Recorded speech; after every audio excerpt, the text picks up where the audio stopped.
Thank you. I'd like Dr. Vinod Gupta also to put on his camera, I think. So we're both here. And thank you, everybody. Thank you for coming, everybody. I mean, 70, 80 people. For us, it's fabulous. I'm also very honored to introduce Dr. Vinod Gupta. For those of us here who do not already know him, he is an architect with very many achievements and much expertise. He is known as much for his work in climate responsive architecture as he is for his line of work furniture. Amongst other interests, he currently teaches sustainability themed courses at the Sushant School of Design and the School of Architecture. He's also my teacher, and I think we first met in 1980 at SPA, and that's why I wanted him to put his camera on. Also, this is my unforgettable memory from those times. I remember second year, I think I was, and I had this nursery school design, if you remember, Dr. Gupta, all the neatly drafted on these butter sheets, all ready for crit. And so I have Dr. Gupta's across the table from me. He was then the formidable young Dr. Gupta. He pulled out his blue Stedler sharpened pencil, and he's pointing to a column that I've drawn on the first floor of my nursery school layout. And he says, so where is it on the ground floor? And of course, I'm stumped because maybe I left out all those columns on the ground floor because I wanted to, I couldn't figure out how to lay out all these, 50 anthropometrically, ergonomically designed child-sized tables and chairs amongst all those columns. I must have left them out. He aligns all my sheets very carefully. He takes out his pencil. He places it on that column. He pierces it through the sheets. And he said, here's where it'll come on the ground floor, he said. He shows me this sheet and it's got these holes in it. So it wasn't unkind, no. It was almost, I think, a sort of visceral teaching style our teachers had.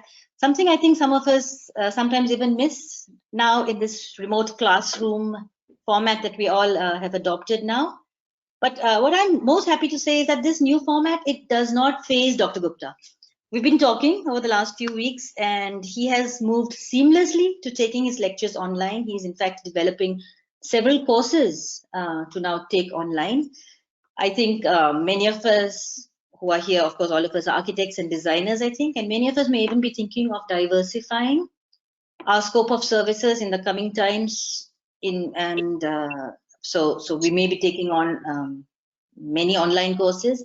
Today's lecture is an introductory class, I would say, for what we plan will become a longer online course for architects and designers who may be considering furniture design as a specialism.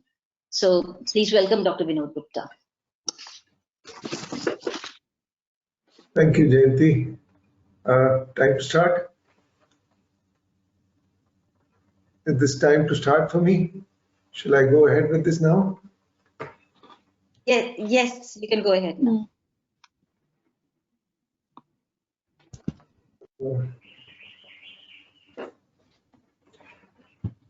Okay, thank you, Sushant School and Jayanti, for getting me here. Audience view, what is it?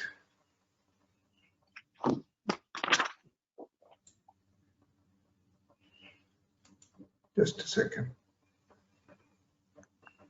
Thank you for getting me here. This is I think I'll go straight away to the presentation and not show my face so much here. Okay, so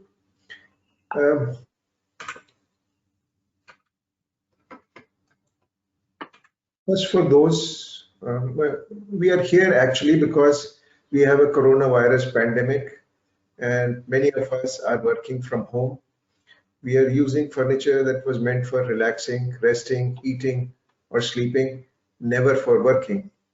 And we are using devices that are, that were never meant for working on continuously. These are laptops, phones, tablets, and so on. Now, the furniture that we are using was designed with a completely different intent. And I think it's about time that we look at this differently and see what this could be. If you choose to look at it differently, In any case, many of these requirements for this furniture, because of our working from home, because of COVID-19, they have all changed. Now, before I go on further, I'd like to say who I am. I'm an architect and a furniture designer. I had never heard of ergonomics when I went to the architecture school in Delhi. It was not until I met some people who studied furniture design in Copenhagen, students there, and they talked about this in terms of what a bed is, for instance. I thought this was the ergonomics must be a Scandinavian concept, and that's what it was for me at that time. I'm sure everyone here that is attending this knows what ergonomics means, because otherwise they wouldn't be here. Now, the 20th century was where a lot of furniture design was done, and many of these classic designs are still available. They are still being produced. I selected the work of a few of those designers that I can look at. Michael Thone, Marcel Breuer, Mies van der Rohe, Hans Wegner, Charles and Ray Eames, and Arne Jacobsen. Three of these were actually just furniture designers or industrial designers.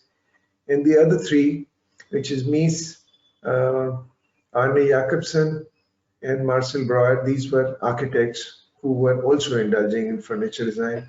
Marcel Breuer and Mies were both part of the Bauhaus movement, and they were directors of Bauhaus at different times. So let's look at what they did. So the first thing that I want to present here is a chair, which is by Thone brothers, or Michael Thone, as it could be possibly be called. Thone was a furniture manufacturer, chair manufacturer, who had perfected the art of laminating pieces of wood so they could be bent into shape. But then he came through with this process of actually bending solid pieces of wood. And that is what this chair is about. He created a very simple way of producing this. There were 6 pieces of wood that went into this, and they were differently shaped, bent to shape, and just 6 pieces, mind you. And they were, 8 joints or so in this whole thing. And it was beautifully produced. It was a piece of furniture that was loved by the most well-known architects at that time, who used it for their interiors and so on. In terms of ergonomics, there was very little. You could sit on this chair on the front edge, as one sat in chairs at that time. The arms were not and the back was not particularly convenient or anything like or comfortable at that time. The second chair is the Cesca chair, which Marcel Breuer designed. Francesca was the name of his daughter, and he named it after her while he was working at the Bauhaus. This was a chair which was brought new technology, just like the first one was bent wood technology. This one dealt with bent steel technology, steel pipe technology. They perfected the art of bending these pipes without collapsing them and letting them stay strong. And this again was very simple because it came with 2 pieces of steel and 4 pieces of wood. The seats in the back were made with cane. And again, to sit properly in this chair, one just simply had to sit forward almost at the edge of the chair. And there was not much about what it would do to your body and so on. If you sat in this at the front edge, you would be sitting in a very good ergonomic posture. And then came this chair, which turned all these design ideas that people had about chairs on their head. And this was designed by Mies. He also perfected the art of bending steel sections to perfection and welding them together so they look very beautiful. He had to invent new ways of supporting this foam seat. But if you will see that the back of this seat is curved in a funny way, because today's seats are curved so that we have lumbar support, whereas actually it was to make people sit in a very poor posture, with their back in what the ergonomists would call kyphosis position. And if you sat in this chair once, it was really very difficult to get up from this. But it's a beautiful piece of furniture and it still sells. It is still being produced by many people in the world today, because Mies doesn't have the design copyright for this anymore. It's too old to be like that. At the same time, they were Danish furniture designers, and the most prolific chair designer was Hans Wegner, who worked in Copenhagen, and he also designed this piece of furniture, many chairs, and this particular chair was done with very few pieces. Again, he perfected the art of making mortise and tenon joints. So there was a seat, there was a back and handrest together, and there were 4 legs. That's it. And there were 8 joints which had to be mortise and tenon joints, by which this whole piece was held together. It's a beautiful piece of furniture. One of the good things about these furniture pieces was they use cane as a seat. There is also a leather version of this chair which didn't have cane, and perhaps that would be more appropriate for the colder climates. For warmer climates, this ventilated chair was something which was good. And Wagner could, take teak wood, for instance, bend it into shape and make these perfect finger joints, which enabled the grain of the back transform into arms which were finger jointed together. Then suddenly things changed. The war was over, and the technology that went into making airplane pilot seats was starting to be used for making sports car seats. And the idea of a bucket seat came into being here. The bucket seat was something that was designed to hold people in place.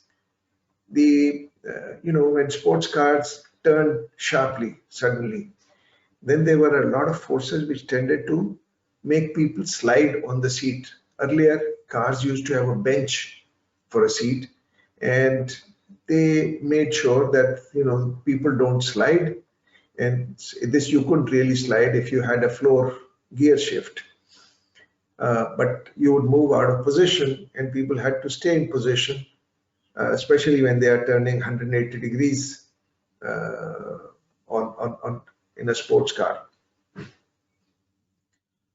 So the idea of a bucket seat came into being, and hereafter, although bucket seats were meant to hold people in position, and we don't need to hold people in position when we are talking about furniture that is to be used at home. This is what people did. Now, let me just go back to this. This piece of furniture by Marcel Breuer is a chair actually which is put in the Museum of Modern Art, New York, as one of the best chairs ever designed.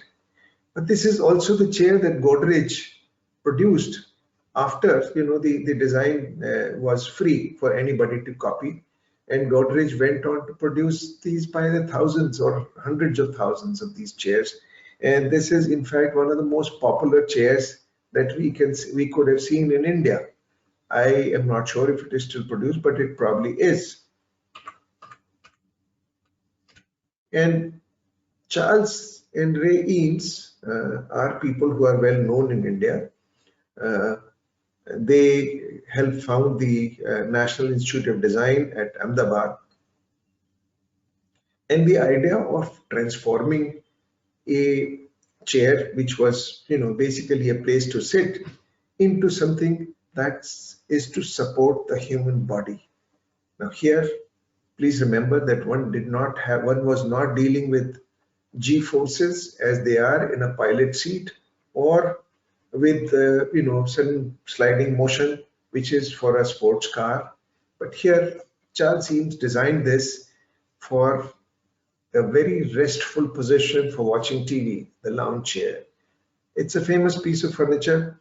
Again, he perfected the art of bending plywood, which was actually available to many people, of combining this very simply with the steel frame, the steel base at the bottom, and by providing armrests, backrest, headrest, everything rest, and thigh rest in front of you.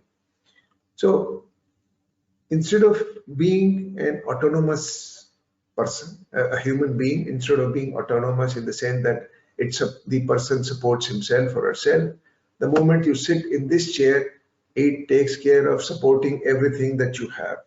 You no longer have to do anything to support yourself.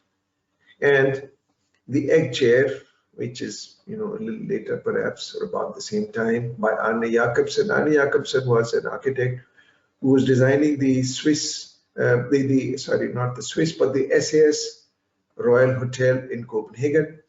And not just designing the furniture, he did the interiors, and he designed everything that went into this: the furniture, the crockery, cutlery, the uniforms that were worn by the waiters and waitresses and other staff in the hotel, just about everything.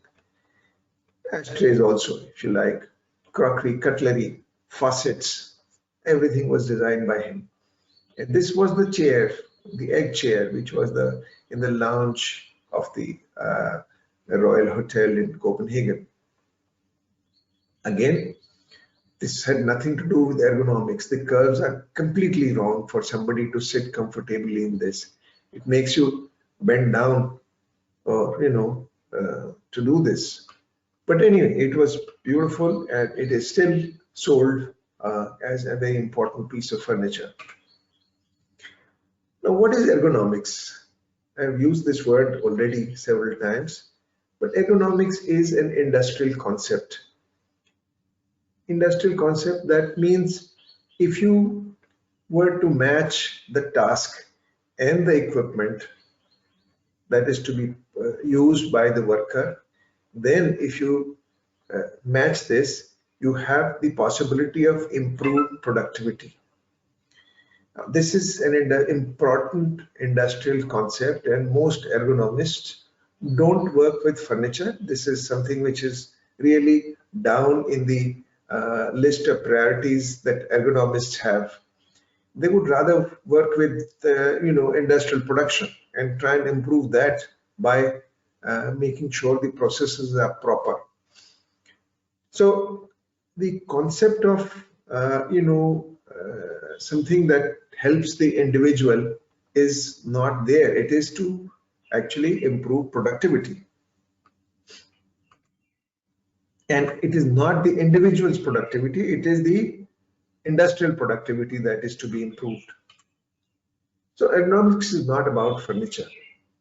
It's, if I ask an ergonomist, what is it that one needs to do in order to look at this, they say we have to deal with environment, people, and equipment. Environment includes the visual, thermal, air quality, acoustic, and work environment. And the people they come in different sizes, cultural backgrounds, preferences, all those need to be taken into account. And the equipment, finally, in our case, it would be furniture and the devices that one is using and what they make us do, and so on. Today's user interface that we have for our devices would also be part of this ergonomic setup.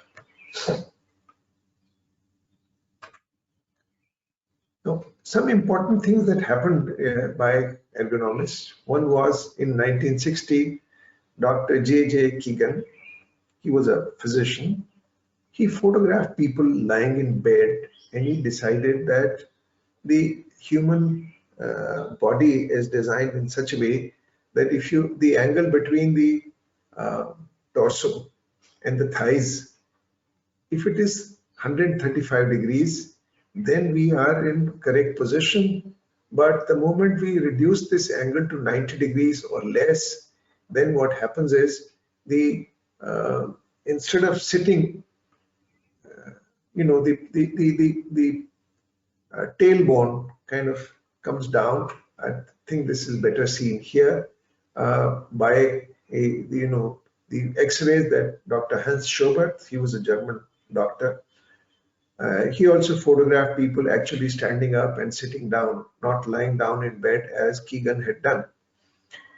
And on the left, you see the spine shown in black and the pelvic bone, which is here.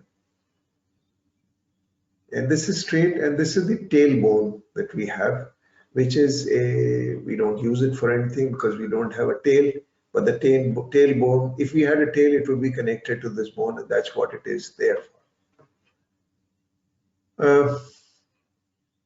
When we sit down, and this is the sit bone, the pelvic bone on which we sit. And if you're sitting on a flat seat and you insert your fingers under your seat, you would be able to feel two of these sit bones on each side, one on each side of yourself. And this is the thigh bone.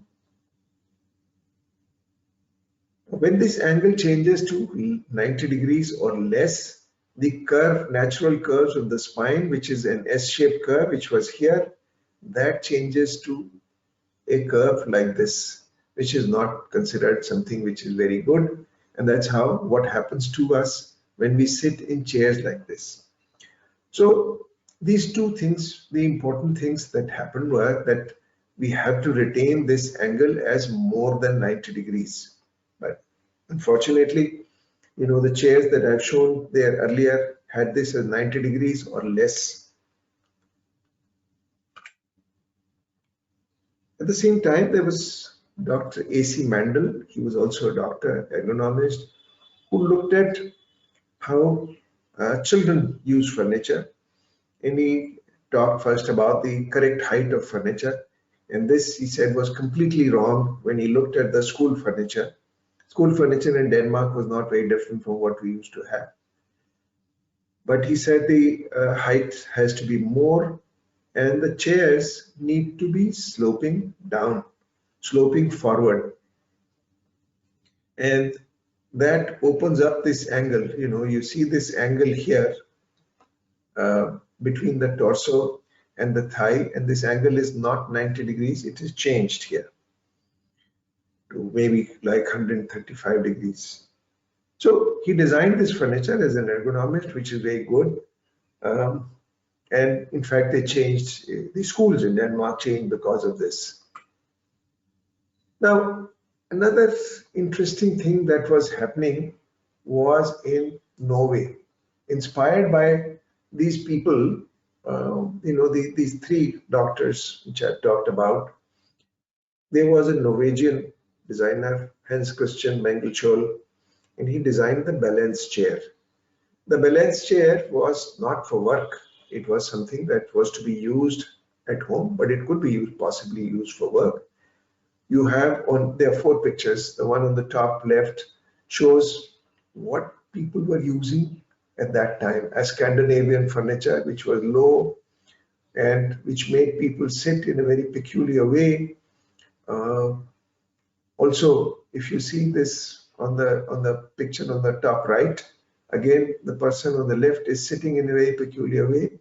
But this is what we have for furniture even today. So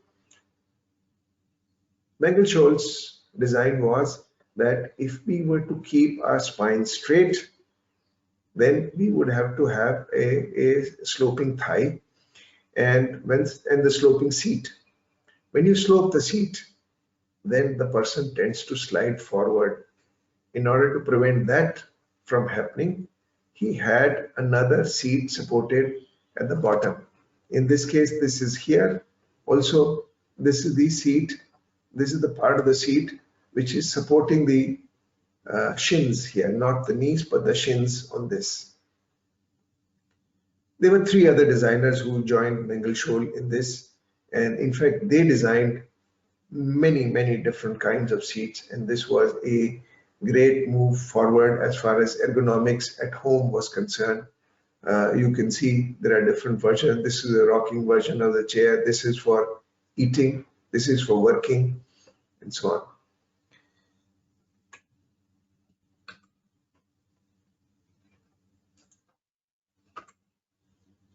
So, as it happens in many different specialized design fields, first people talk about, I'm talking about people outside that specialized thing. I've seen this happening with green buildings, and I see this it happened to ergonomics as well. First, people talked about training and capacity building. And when I say people, I'm talking about the manufacturers and others who are, stakeholders in this business of furniture. So they talked about capacity building. Then once this is done, they talk about mainstreaming. And mainstreaming is when everybody does this, applies these principles, and then you have universality. So everyone has applied this and it goes. And when this happens, actually, it is these stakeholders, the manufacturers, who have taken over. They have defined the standards and they have defined the way you can comply with these standards. Nothing else is allowed. So you have actually a situation here now in which there are a few furniture manufacturers. They are the ones who are deciding what should be sold as ergonomic furniture in the world. If Peter Opsweg or Mengelscholl, whose work I showed earlier, came out, or even they have even in production now, these pieces of furniture are not complying with the standards of good ergonomic design. They are good ergonomic design, but they will not comply with the standards as they are defined. What is defining this? And I'm sure you are all familiar with this, is this Aeron chair, which came out in 1992. And like the seat that Charles Eames had designed and Ray Eames had designed, this one has also got a contoured base. Instead of being flat, this has the seat which is sloping backwards, forwards, and curved, in a hyperbolic paraboloidal way. It has arms that move out, that can be adjusted in height. The angle of the seat can be adjusted. The height of the seat can be adjusted. The seat and the back, the distance between them can be adjusted. And finally, you have what is called the lumbar support, which is at the back of the seat. And that can also be adjusted in height, stiffness, and so on. And of course, this whole seat tilts, so you can decide how you want to sit. It's the most successful office chair ever sold. They say this is the most comfortable office chair, and I have no doubt to say, I have no reason to say this is not comfortable chair. But look at this office on the right, where every one of the chairs in this office, this is in Noida, every one of the chairs is this Aeron chair that's there. And do you see the person sitting properly in any way? No. This is what is most interesting, that it is a chair in which you can do very bad things actually. And there's no way that it forces you to sit properly. This is in a way very similar to what Eames had done in his chair. You can compare these two. They are contoured in the same way, and so on. Now, this was about comfort. Charles Eames' chair is also about comfort. And I believe that as an ergonomic furniture designer, I don't have to deal with comfort, I have to deal with well-being. Now, what is well-being and what is comfort? Comfort is like the taste of food. You enjoy this, you like to have tasty food, but all food is which is good for you, which has good nutrition and goodness in it, is not always tasty. And well-being is food or well-being in furniture would be equivalent to goodness and nutrition in food. What is sold to us is that if you have comfort, you will be happy. But if you have well-being, I assure you, you'll be even happier. Well-being is a longer term. Physical well-being is something which is spread over a long period of time. It's not something which is instantaneous, that you sit in a chair and you'll feel comfortable or otherwise. In fact, most ergonomic research is done on the basis of how comfortable you are. I disagree entirely, because my work has been on longer term furniture, the effects of long-term use of furniture on people. There are hardly any studies that do this. They would have something which is to be used for a week or a month or so, and then the results are compiled.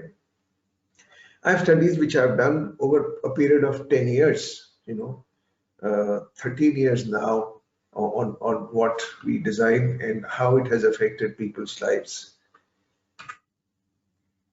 The internet is for us the greatest teacher that we have. So if you look up the internet, it would say there are all these good things that you can do as ergonomic guidelines. You would sit in this 90 posture. The chair will have adjustable lower back supports. Thighs shall be parallel to the floor. The chair should be height adjustable. It should be able to take 250 kilos of weight, not 250 kilos, 250 pounds perhaps of weight. Elbows should be supported on something which is, and so on and so forth. None of this is actually possible to hold for more than a minute or two. If somebody sits in this posture, they will want to change completely. And this is the important part about ergonomics, that the human body, if this is not looking for comfort, it is looking for activity. Even in the most comfortable position, you will want to change. And therefore, it is not comfort that furniture ought to be designed for. It is to make people active and take away the possibility of their living a passive way of life. This was something which was recognized by Peter Opsick when he designed this saddle chair. And he said, people don't have one way of sitting. It's not this 90 posture, which is a good posture. There are different people who can sit in the same chair differently. Somebody wants to face toward the back of the chair, and somebody wants to face toward the front of the chair. Somebody wants it on the side that he wants support, and so on. There is even a posture here, which you can see is somebody who's doing yoga. I don't know whether they can actually do this, but it is nice to see that Opsick decided that the chair ought to allow many different postures. Now, when I look at other fields of design, and this is from 1983, you will see if we are talking about clothes, we would have to deal with culture. We would have to deal with the person, who or she, who it is. The gender of the person would be very important. The climate in which they are living, or the weather that you have at that particular point of time, the temperature that one has to deal with, the occasion, the size of the person, the cost of this particular apparel, the material that it is made of, the comfort that it generates. You'll have thermal comfort, for instance, feeling too hot or too cold, and so on. And the style. All of these were important things. Now, gender I have highlighted here because we do this for clothes, but do we do this for furniture? Is there something which is gender specific about furniture? Are there gender issues in furniture? Now, you will see that this is not always so. In today's world, that was 1993, I think, and 1983, and this is 2013. 40 years, 30 years later, Everybody wears the same clothes. The gender doesn't really matter. Nothing matters here. Everybody's got the same thing. There are three persons with very different cultures. One is Japanese, the other is German, and third is Russian. They come from different backgrounds, but they are all wearing the same clothes. Male, female, it doesn't really matter. Now, I come to, this was the European scene. Now, I come back to India and some of the things that I have been involved with. I designed the CNC building in Bombay in 1990. It was completed and commissioned in 1992. And one of the things that happened, we did the building and the interiors, was that the client decided to get a Swedish furniture designer to design the furniture. Now, in those days, you did not have any of the imported furniture available in India. And there was hardly anybody who was making these panel-based systems for modular furniture in India. I don't think this existed at that time. Chairs were also kind of basic chairs which were available, mostly made by Godrej and so on, nothing special. So Carl Christiansen went to work on this and he designed this as a modular piece of furniture. He made sure that the workmanship was the best. It was made by carpenters in India. The materiality was very important. The material used for all of this framing was not steel, but it was wood, rubber wood, which was recycled. It was in fact the first piece of furniture, first large set of furniture that was made out of rubber wood. It was very nice to look at. The manufacturing possibilities were looked at, and he made sure that this piece was done with materials, there were details in this which could not be copied easily. And I learned at that time what furniture design was about, because Carl used to deal with many manufacturers in Denmark and in Sweden, and he had ranges of furniture design that he had done that were available. This furniture was not very user-centric though. User-centric is because, the furniture designers worked for manufacturers, not for the client, the users themselves.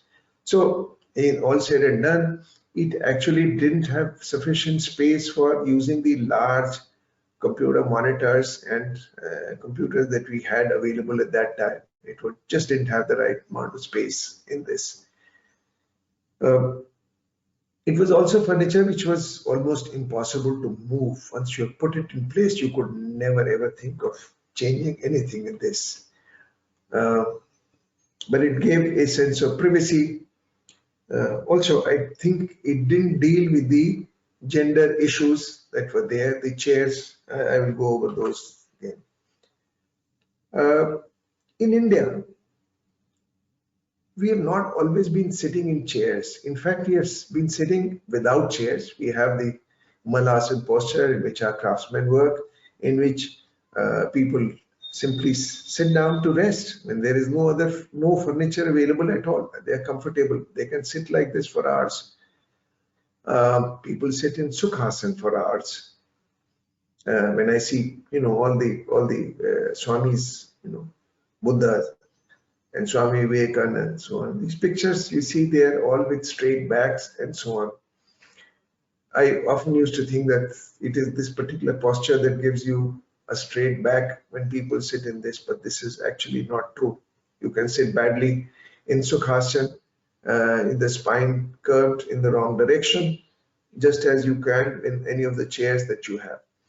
But the one on the right, which is Vajrasana, or it's also called the Caesar posture, in Japan, the one on the left, which is Malasan, what we call Malasan, is also, the Chinese use this posture quite a bit.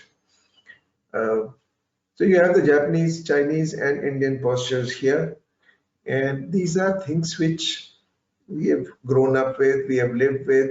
Some of these are still used. The Japanese still use it. The Indians still use the Sukhasana posture for religious functions, weddings, and so on. They may not sit in the Sukhasana fully, but they sit on the floor without anything. So after the experience of CMC Limited, I had a chance to design for the same client, more or less, another office. At this time, it was not, the furniture design was left to me, and I created this as an Indian piece, an Indian place. So you have all around in this the furniture workstation, which I'll show you what they look like. But in the middle of this was some place where you could actually sit in Sukhasana, Malasana, or Caesar posture, hold a meeting, work there on a laptop, and do whatever you like. So this was an Indianized version of an office that was done in 1995. The furniture itself was ergonomically designed, so the monitors were lifted up to eye level, the tables were reduced in height, and so on.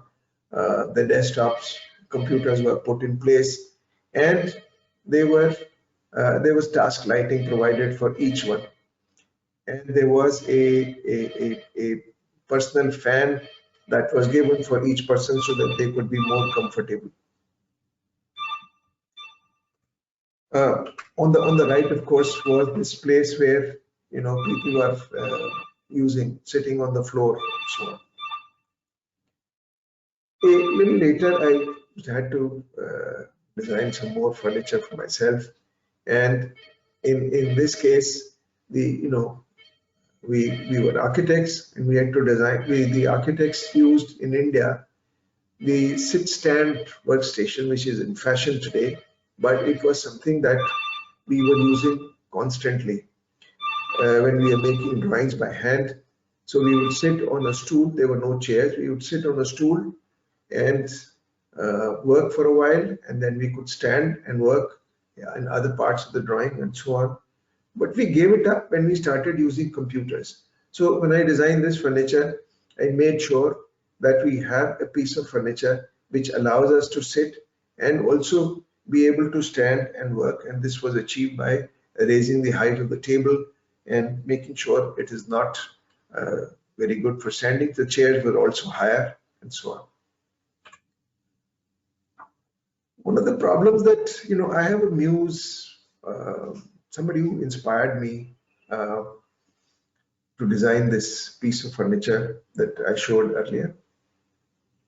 And that was a young lady who was short, but who was also, who told me that when she used to wear pants like everybody else to the office. But when there was a formal meeting and she had to make a presentation, she was required to wear a sari to work. And she said this, I have to sit in this chair with wheels and the sari gets in the way, and I have lost many saris because of this. And these are expensive saris which one is wearing to a formal meeting. So this chair doesn't make sense. So I designed this chair which you see here on the left, which was without wheels. It has skids on it and a seat that swiveled a little bit. The height of the seat could be adjusted. So, but the way the person sits on this, it made it possible for a shorter person also to be able to support oneself on this seat. Of course, the height had to be reduced, and this seat allowed that. The table also folded down, and in this case, the person on the left is using the folded down version. She was also a short person, so on. These seats were replaced later in the same office by other saddle seats, and these saddle seats were things in which the seat was completely flat. And I suddenly found that with these flat seats, the young girls in the office, they all started sitting in Sukhasana on this seat. And this is what they liked. So here was something which became an Indian chair, which allowed one to sit in this 135-degree posture on a saddle seat or sit in this Sukhasana posture. This is not my design. It's called the soul chair, which is also meant to do the same. The Malasana posture, it has two levels in it. And on the right, one is sitting in Sukhasana, and on the left one is sitting in Malasana posture. Finally, a piece of furniture that I designed, which actually allows one to sit on the floor and use it. You need to be able to adjust the laptop and the keyboard heights, shelves to the level that you want, and that's the one on the left, bottom left. You can put this in a sitting posture at a normal table and still be able to use the laptop and a keyboard separately, which is the correct ergonomic thing to do.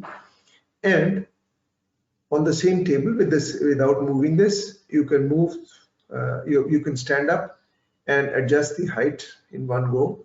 And this allows you, this particular piece of furniture allows you to sit, stand, alternate between these two while you have placed it on the table, or use it on the floor sitting position, which is what many Indians would like to do.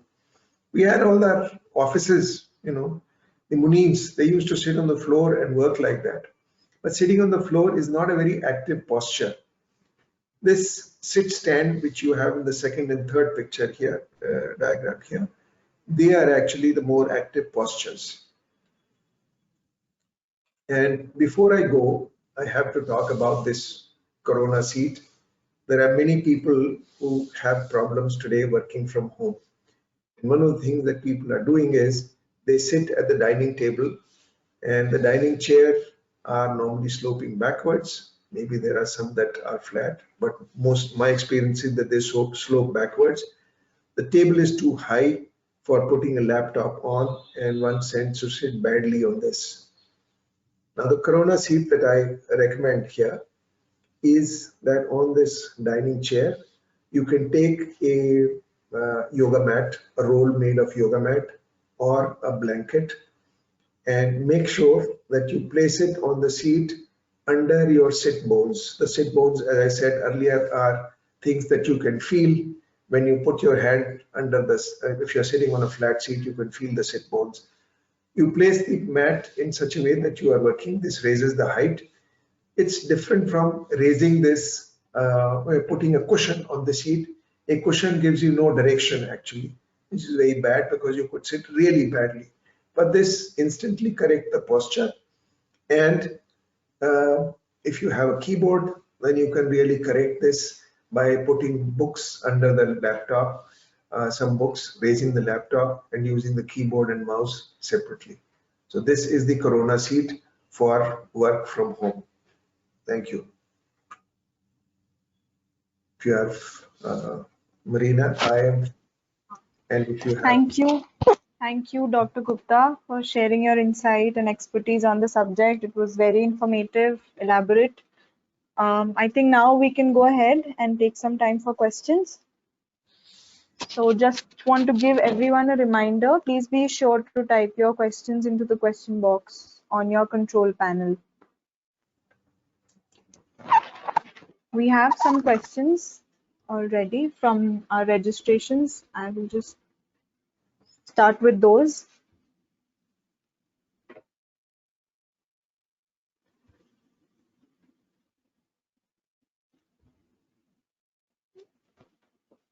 Dr. Vinod, Saifi Rizvi asks, how can I manage my daily office work routine while doing work from home? Oh, it is a problem for most people today. Working from home requires you to get into the mood for working. When I talk to my students, and these are graduate students of design at the Sushant School who are all working from home, they all have huge problems in working from home because you don't have the right equipment, you don't have the right atmosphere, and so on, and there are many other responsibilities. So I wrote a little piece about this, and if you go to the Facebook page that I have on Opus Indigo Designs, you would be able to see this. There is actually a little video which is available on how one can be productive while working from home. It deals with all these issues that one would have to deal with now. Thank you. Ujan Ghosh is asking, traditionally all beds are horizontal. Do you think a bed surface or form should be also designed ergonomically with slopes or bends?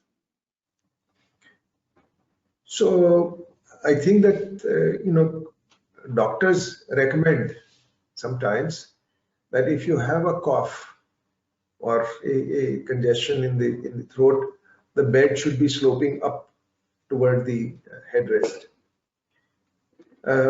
I don't think that beds need to be designed in the same way as chairs do.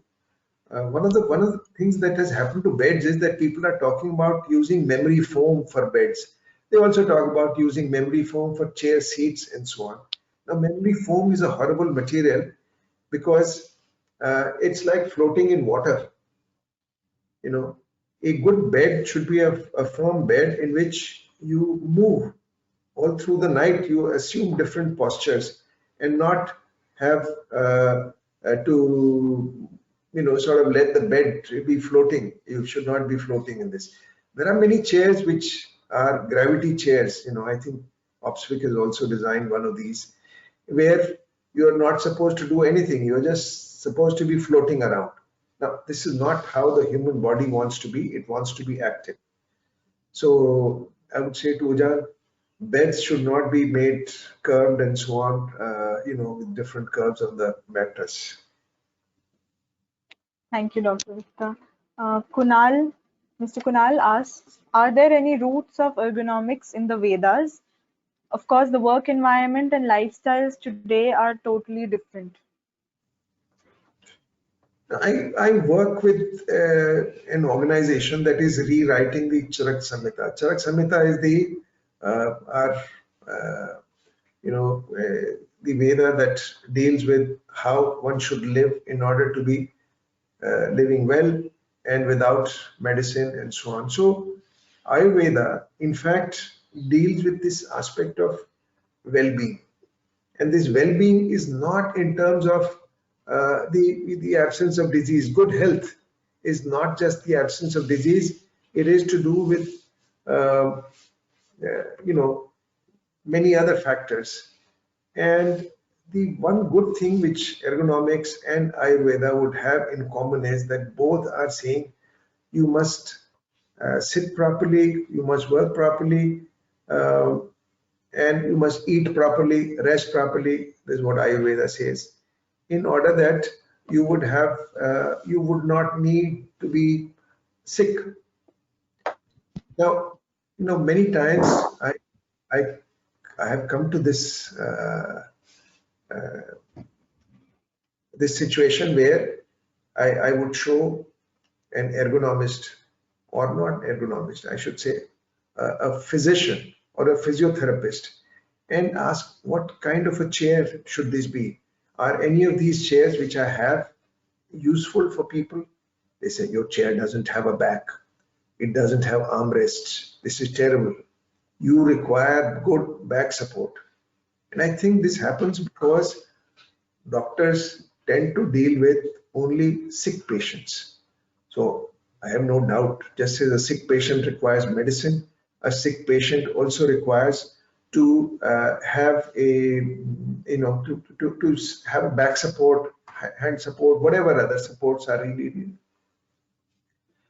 But a well-to-do person, if he or she sits properly, then they don't require any of these things. And good ergonomics is like Ayurveda. We have to do without the doctor, without the medicine, just deal with life as it comes, and it should be comfortable and not comfortable, but lead to good health and well-being. Right. Mr. Manish Jain asks, what are the significant functional aspects that can make the furniture more adapt to non-AC spaces in the Indian context? There were some of these chairs which were shown with, in fact, most of these chairs are now coming with mesh of some kind or the other. But I think oftentimes the issue of, what is comfortable or for the Indian environment is also based upon how long you sit there or how long you sit in that chair. If it is for long, then you would think about, how good it has to be for non-air conditioned spaces and so on. But if you are active and you sit for a short while and you don't have what people today call the sitting disease, if you don't have that, then it's possible for you to use any kind of chair. So one has to just learn to sit properly and sit for short durations only. Okay. Alga Binu asks, what is the most important factor that we should keep in mind while designing a furniture? I guess you would have to take the course to get that answer. Yes, I think so also. There are more questions in our question box.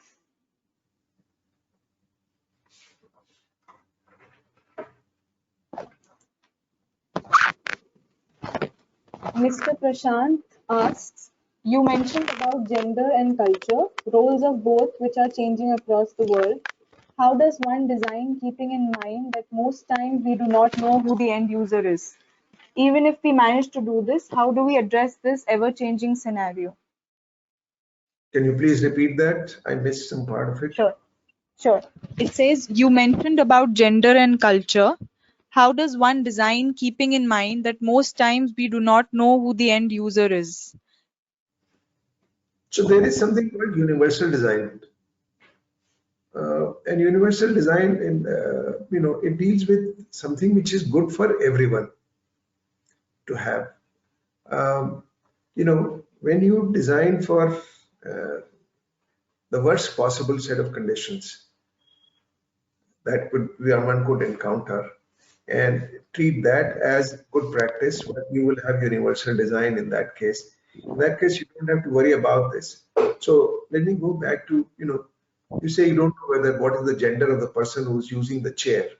Now, the gender of the person comes into play if that person is wearing a sari. If you're wearing pants and you sit in a chair with skids, it doesn't matter. You can still do it. Only if you sit in a chair with wheels and you have saris or you have a long dress or you have a dupatta, you have a problem. So if we have dealt with this and removed the wheels, then we don't have to worry about this. This is what universal design is about, and this is what one needs to do. Thank you. Mr. Devendra Rawat asks, whenever we speak about furniture design, we talk about what's there in the West. Do we not have enough research or study on furniture design in our country? What are the famous furniture designs from our country? We actually don't have very much furniture that came from this country. I've been looking for, a museum of Indian furniture. So I asked Mr. Jain, who has this museum of Indian artifacts in Delhi, and he said there is no Indian furniture. All of the furniture, what we call furniture, was something which was imported, copied, changed around, and that is what we recognize today as Indian furniture. There is no original Indian furniture. We used to sit on the floor, and our officers sat on the floor. Munimji sat on the floor. If you were a shopkeeper, you sat on a bench, and we had a takia, perhaps. That's it. So if you want to go back and see furniture, it'd be very difficult because this really doesn't exist. I've tried to look at what our kings and kings did for furniture, and they had thrones which were really nothing more than a back and a big cushion that was, a big scene that was created for the Raja to sit there. Otherwise, there was nothing. Our gods and goddesses also sit in flowers and so on. They sit in this half Sukhasan posture. So we really don't have very good Indian designs of furniture. And I have shown some of this, which is not Western furniture. These things which I showed toward the end, they are not Western furniture. They are born in India, made here. Thank you, Dr. Vinod. Sanjay Surya asks, Ergonomics and anthropometrics are to be used together, or are they two different aspects? Well, they are completely two different aspects. Anthropometrics is what you would be using for to decide, whether it's a child you are designing for, or it's a mid-age person or an old person, so on. They come in different sizes. If you were to design for a European or an Indian, they would be different anthropometrics which would apply. It's basically simply measurements. But the concept of ergonomics is perhaps more universal, although there are factors which, as I've said, which are cultural factors, gender factors, and so on. So these are two different fields, completely different. All right. Mr. Prashant has another question. Do you have any insights or research between, say, an Eastern posture or seating and a Western European way of posture or seating? Do you have any specific readings for it? I think I have dealt with this in my presentation here. The Indian way of sitting and the Western way of sitting. The Western way is now the dominant way, actually. Since the furniture comes to us from the West, the way of working in an office comes to us from the West. So also we have adopted the form of clothes, form of working, and so on from the West. Now, this is something which is not very Indian. Go ahead, Marina. Okay. Ms. Kanika asks, if we sit on a bed with a working table for using laptops with a pillow on back, there are possible chances of back pains. Could we use the same corona posture to avoid it? I would really like you to look at this little advice tips that I have for good home situation, which is on this website, on the Facebook page of Opus Indigo Designs. And you'll find that it says specifically, please don't use a bed for working from, and bed or a sofa. These are both very bad places. You will have back pains for sure if you work from the bed or the sofa. Okay. Mr. Prakhar Verma says, really like the corona chair concept. And Thank I you. think with that, looks like we've covered all of our questions. Dr. Gupta, is there anything else you wanted to cover before a wrap up? Not really. I think that maybe you can talk about the course that we will have. So those people who are actually interested in dealing with this subject a lot more should join that course, which would come later. Sure, sir. Can we have some details on the course which could be shared with all our participants? Later. I can't do it just now, but later we would have this. Sure. So great. On behalf of Sushant School of Design and Sushant University, I would like to thank you again, Dr. Gupta, for doing this. Thank you, everyone. We appreciate you being here. And if you missed anything, we'll be sending around the recording of this session as soon as it's available to us. One question I have, Marina. Sure. You have a feedback form for this somewhere? No, but I can circulate one once the session is over. It would be nice to know whether this is of any use. I worry about that all the time. Sure.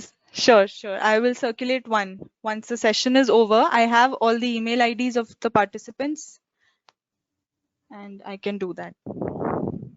Okay. So we log off here. Goodbye, everyone. Goodbye. Thank you, everyone, for joining us.